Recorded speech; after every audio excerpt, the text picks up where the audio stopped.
એક સમયે 4 દિવાલોમાં કેદ રહેતી હતી, હવે તે દેશની શાન વિશ્વ ફલક પર વધારી રહી છે. આખા ગામની ઓળખ બની રહી છે. દીકરીઓનો એ પરિશ્રમ એવો રંગ લાવી રહ્યો છે કે બધાની તેમના પર ગર્વ થઈ રહ્યું છે. આજે એવી જ એક દીકરીની સફળતાની ગાથા તમને જણાવી છે, જે રમતગમતમાં એટલી ઉત્કૃષ્ટ છે કે અનેક મેડલ જીતીને દેશનું નામ રોશન કરી રહી છે. આવો જણાવીએ નીમાની સફળ ગાથા.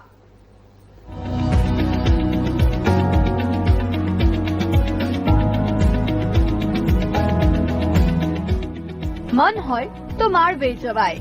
આ કહેવતને પાટણના નાનકડા એવા હાજીપુર ગામની દીકરીએ સાર્થક કરી બતાવી છે. ખેડૂત પરિવારમાંથી આવતી નીમા ઠાકોરે દેશ વિદેશમાં ડંકો વગાડ્યો છે. ગુજરાત અને ભારતનું નામ રોશન કર્યું છે.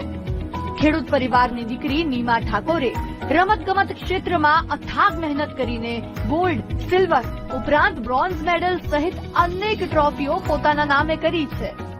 મારા મા બાપે અને મને બહુ મહેનત કરી, મતલબ મારે સ્પોર્ટ્સમાં રસ હતો તો એમને પણ મને સપોર્ટ કર્યો અને હું આગળ રમતા થઈ. અને એમાં થોડું મેં સારી પ્રેક્ટિસ કરી એટલે મને રમેશભાઈ જે અમારા ગામના કોચ છે એ અમને મળ્યા અને અમને એટલું પ્રોત્સાહન આપ્યું ને સારી પ્રેક્ટિસ કરાવી કે આજે હું આ ક્ષેત્ર સુધી પહોંચી છું.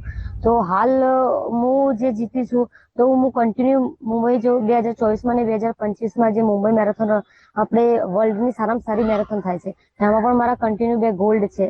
અને હાલ હું આપણે અમદાવાદમાં એક ખેતી બેંક મને તેમાં જોબ આપી છે, તો હું બ્રાન્ડ એમ્બેસેડર બી છું ખેતી બેંકની અને તેમાં હું મેનેજર પણ છું. તાજેતરમાં વર્લ્ડ યુનિવર્સિટી સ્પર્ધામાં મેરેથોન દોડમાં તેણે ભાગ લીધો હતો. તેણે 21 કિલોમીટરની દોડ માત્ર 1 કલાક 22 મિનિટમાં પૂર્ણ કરી હતી.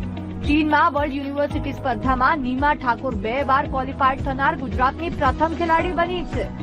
આ સિવાય દીકરીએ ગુજરાત તેમજ આંતરરાષ્ટ્રીય લેવલે યોજાતી વિવિધ રમતોમાં પણ ભાગ લઈને ઉત્કૃષ્ટ દેખાવો કર્યો છે. કોચ રમેશભાઈના માર્ગદર્શનથી ગામના રૂક્ષ્મણી વિદ્યાલયમાં તેણે ટ્રેનિંગ મેળવી. ઇન્ટરનેશનલ મેરેથોન રનર છે અને ખેતી બેંકની બ્રાન્ડ એમ્બેસેડર અને મેનેજર બની ચૂકી છે, પરંતુ આ સુધી પહોંચવામાં એને ખૂબ સંઘર્ષ કર્યો છે. એના પરિવારને પશુપાલન અને સામાન્ય ખેતી કરી અને ગુજરાન ચલાવતો હતો, છતાં એ દીકરી માટે એમને પૂરી સ્વતંત્રતા આપી કે તું ગમે ત્યાં જઈને પ્રેક્ટિસ કરી અને ગામનું, સમાજનું, ગુજરાત અને ભારત દેશનું નામ રોશન કરે એ માટે એમને પૂરી છૂટ આપી અને ફાઇનાન્શિયલી પણ ફૂલ સપોર્ટ કર્યો. એના કારણે નિર્માએ 40થી વધુ મેડલો જીત્યા અને ટાટા મુંબઈ મેરેથોનમાં 2 વાર ચેમ્પિયન બની. કેન્યા જેવા દેશમાં જઈને ટ્રેનિંગ કરી. હમણાં જ મોસ્કો મેરેથોનમાં પાર્ટિસિપેટ કર્યું અને વર્લ્ડ યુનિવર્સિટીમાં પણ 2023માં એને ચાઇના ખાતે પાર્ટિસિપેટ કર્યું હતું.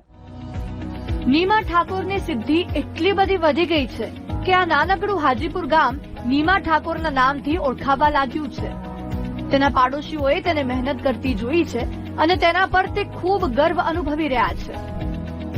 આજે દોડમાં 1લો નંબર લાવી છે અને અમારા ગામને કોઈ ઓળખતું નહોતું, પણ આજે એ છોકરીના કારણે અમારા ગામમાં બધા ઓળખે છે અને એના મમ્મી પપ્પાને પશુપાલન ખેતીનું કામ કરે છે અને એ ખેતીનું કામ કરવા છતાંય છોકરીને ભણાવી ગણાવીને આટલી આગળ કરી છે અને આજે એ છોકરીએ ખૂબ નામ રોશન કર્યું છે. અમે એને બહુ આભાર આપીએ છીએ અને એ સારું કામ કર્યું છે. એને એના જીવનમાં ખૂબ પ્રગતિ કરી એટલે ઘરનો માહોલ બહુ આનંદલાયક છે અને ગામજનોને અને દેશ માટે પણ એક રોશન વાળું કાર્ય કહેવાય કે જે નિર્માને પૂર્ણ કર્યું.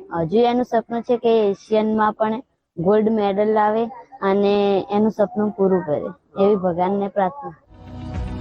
નીમા ઠાકોરે વર્ષ 2010માં રમતગમત ક્ષેત્રે પગલાં માંડ્યા હતા.